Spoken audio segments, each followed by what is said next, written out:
Assalamualaikum warahmatullahi wabarakatuh. Berjumpa kembali di channel InCap, Info Kepegawaian. Jadi channel ini khusus membahas tentang permasalahan atau informasi kepegawaian. Jadi kali ini kembali akan kami share terkait aplikasi e-kinerja BKN, di mana di bulan 12 ini ada menu baru atau fitur baru di aplikasi kinerja ini, yaitu menu angka kredit. Nah, jadi kali ini akan kami jelaskan fungsi dari angka kredit ini, di mana ini diperuntukkan untuk jabatan fungsional tertentu. Jadi untuk menunya sendiri itu seperti ini tampilannya. Nah, jadi di sini ada beberapa tombol-tombol yang disediakan. Yang pertama itu ada sinkron jabatan CASN, ada tambah PAK 2022, ada tambah, dan ada sinkron AK CASN.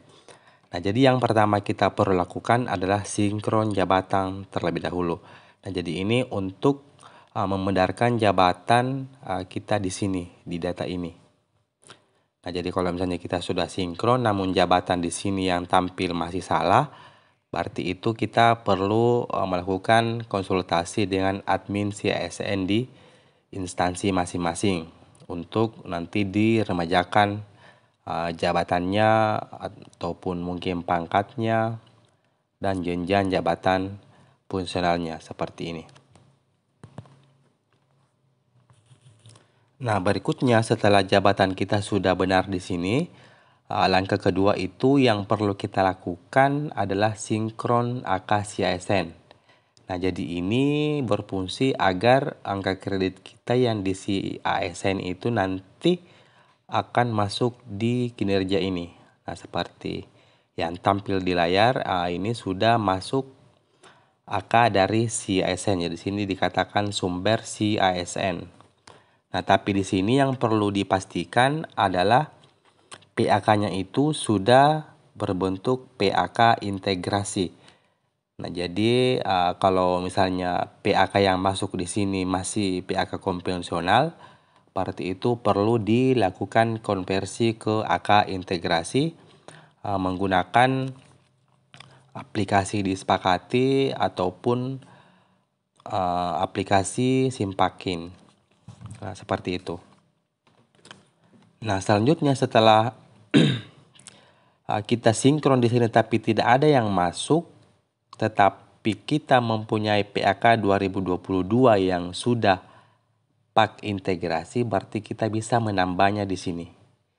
Jadi kalau misalnya kita sudah memperoleh PAK integrasi dari instansi pembina, itu tanpa perlu kita melakukan konversi melalui aplikasi disepakati, itu kita bisa langsung menambahnya di sini.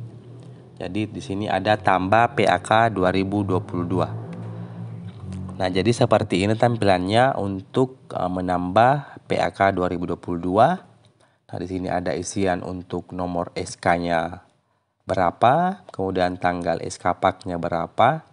Nah, jadi di sini untuk bulan mulai penilaian itu sama akhir dikunci. Jadi ini dikunci sampai Desember 2022. Jadi ini sudah terkunci, kita tidak bisa mengeditnya karena untuk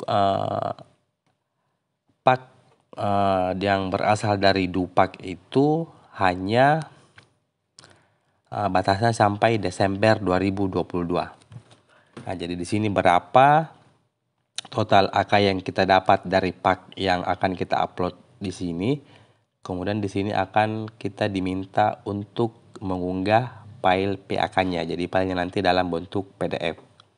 Nah, jadi setelah kita selesai mengisi semua form yang ada, itu kita tekan tombol OK. Nah, seperti itu. Nah, jadi kalau misalnya kita sudah tekan tombol OK, nanti akan masuk di sini. Nanti di sini akan ada tambahan baris baru, yaitu tambahan dari PAK yang baru saja kita tambah. Oke, jadi lanjut. Nah, selanjutnya untuk menu tambah ini, nanti dia akan muncul seperti ini. Nah, jadi untuk tahun 2023 sekarang, itu angka kredit kita peroleh dari hasil konversi predikat SKP. Tepatnya sekarang itu hasil konversi dari SKP 2023. Nah, jadi di sini melalui aplikasi kita bisa langsung membuat PAK-nya sendiri. Nah, seperti ini tampilannya. Dari sini ada isian tahun, ada SKP, ada periode, dan di sini ada data pegawai dan ada data pengajuan angka kredit. Nah, di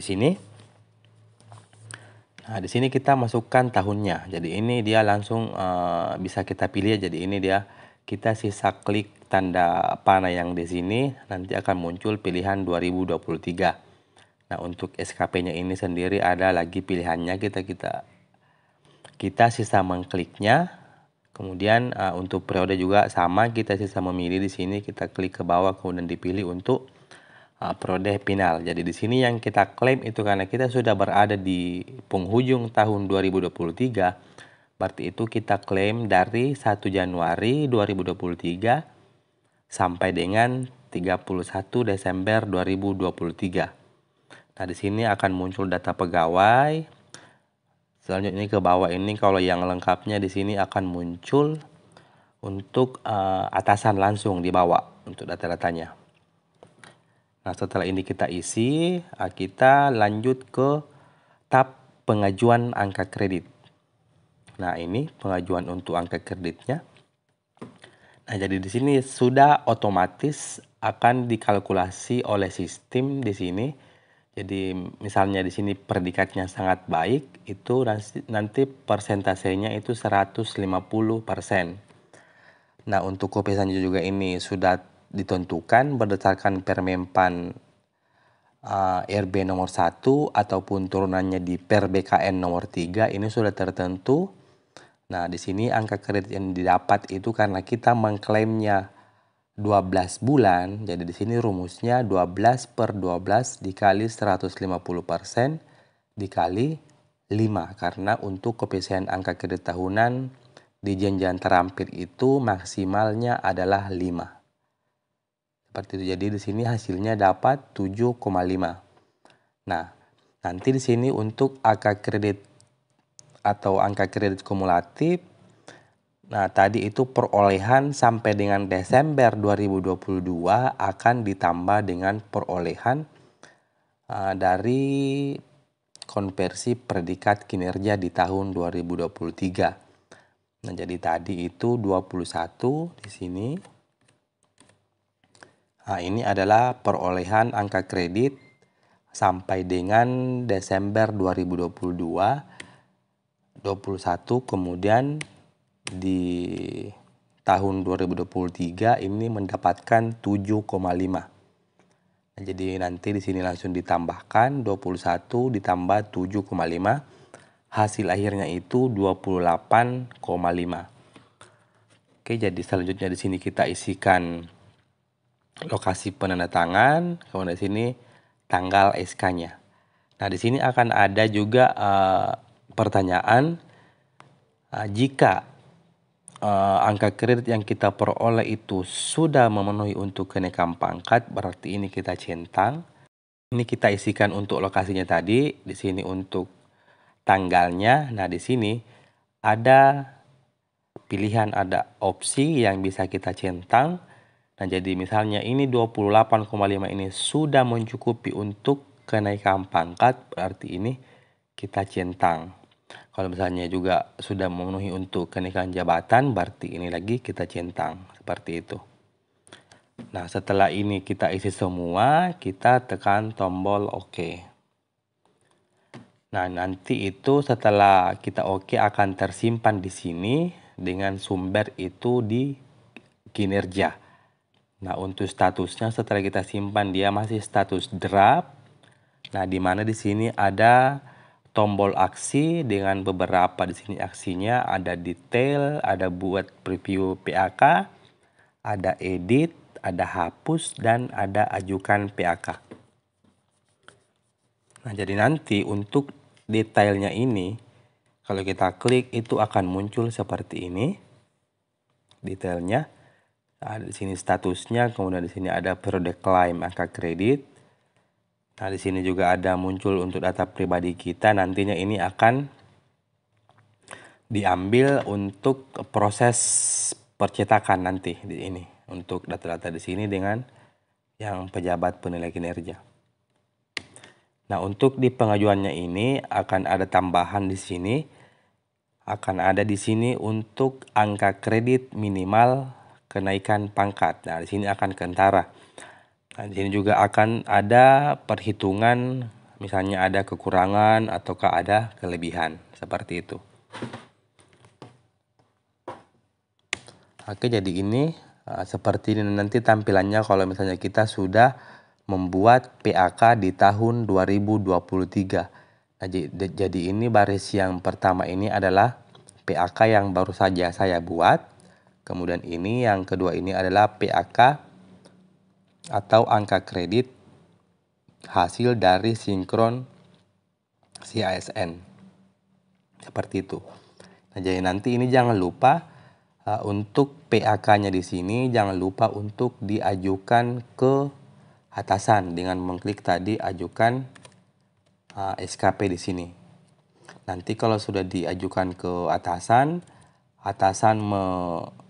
ACC nanti akan keluar 3 dokumen itu sudah otomatis seperti ini. Nah, jadi yang dokumen yang pertama itu ada konversi predikat kinerja ke angka kredit. Dokumen yang kedua itu ada akumulasinya.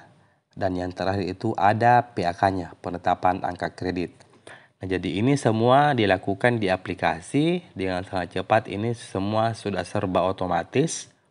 Termasuk untuk tanda tangannya di sini karena ini hanya blanko, jadi di sini nanti pejabat penilai kinerja atau atasan langsung kita di sini akan tanda tangan. Nah, jadi untuk proses tanda tangan juga kita bisa memilih nantinya mau menggunakan TTE atau tanda tangan basah. Nah, jadi mungkin seperti itu penjelasan tentang menu angka kredit yang ada di aplikasi e-kinerja BKN. Kalau misalnya masih ada pertanyaan, silahkan tinggalkan komentar di bawah. Dan jangan lupa di-share ke teman-teman atau bapak ibu yang lain. Dan jangan lupa di-subscribe. Terima kasih. Wassalamualaikum warahmatullahi wabarakatuh.